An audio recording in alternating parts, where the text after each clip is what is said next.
I come at you again today. But first, if you like this video, don't like this video, disagree with the content, like the content, please write in the box below, and please subscribe, and please like. Today, we want to talk about becoming a millionaire. And how did I know I was going to become a millionaire? I knew at 11 years old that I wanted to become a millionaire. And I started, I had a childhood buddy. We were selling candy in the 7th grade, trying to make money. Done things, but every day that I woke up in my adult life was, what am I going to do to better myself to become a millionaire? So everybody wants to be a millionaire. I mean, everybody wants not so much to be a millionaire, but everybody wants enough money to call them so that they can be taken care of, or not taken, so they can live a secure and comfortable life. But I became a millionaire because I really wanted to become a millionaire. I didn't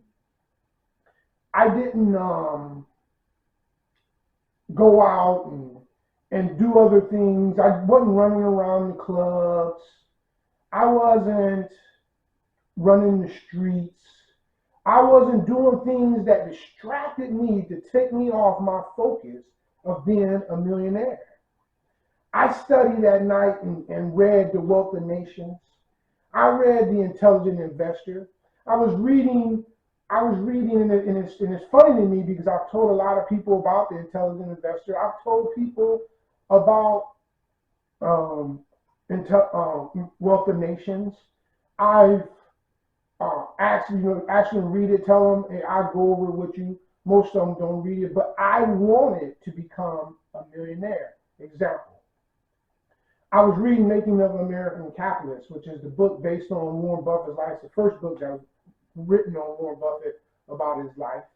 And throughout that, a part of that book, he talked about that he read The Intelligent Investor, I believe when he was 17. And after he got done reading it, he said it changed his whole investment career. It is the best book he ever read on investing. And he gives that book, at the time, I think Buffett had like $7 billion when I read it, and I believe it was 1992 when I read it.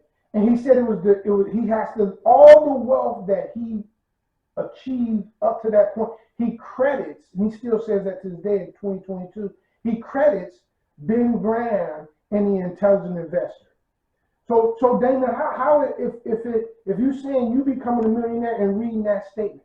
So after reading that statement, if the richest man at the time in the world, I think him and Gates was going back and forth, at the time, if they said that he credits, he's a billionaire, and he credits all his investment and all his money to that book, tells me I need to stop whatever I'm doing at that moment, and I need to read that book. So I picked up the book, and like I said, I come from, I wasn't a very good reader at the time, so I had to read it really slow. I had to read it over and over and over again. And I didn't know nothing about investing at the time, so to give me some credit. And so some things I didn't read, I had to go look up. So it didn't take me months, it took me years to really read and understand and everything from that book. And how I made my first million was mainly, and I have to give all credit to Ben Graham and Warren Buffett, mainly Ben Graham, because I didn't change my style of investing. I was more of a Ben Graham type of investor. So as I was investing, I thought the market was overvalued in 2008.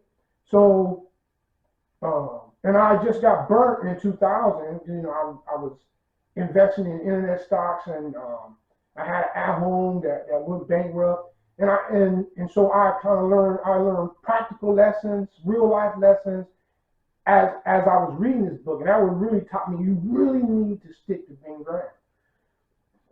So in 2008, when the crash happened in 2008, was probably the most exciting time of my life, and I'm hoping this right now in 2022 these same opportunities come up. I was buying American Express at 10. I was buying Bank of America at $2.50. I was buying eBay for like 12, and I knew these were good companies. They were selling undervalued, and so I purchased those, and I think maybe I might have had 150,000 at the time. But my 150,000, because I was buying at the low end of the market by 2012, and as I started to get ready to, which was a big mistake, as I started getting ready to start selling all these off, my 150,000 had turned in to over $1 million. So that's when I say I wanted to be a millionaire. I spent all my time and effort learning, or becoming a millionaire. I just didn't say I wanted to be a millionaire. I committed my life to wanting to be a millionaire.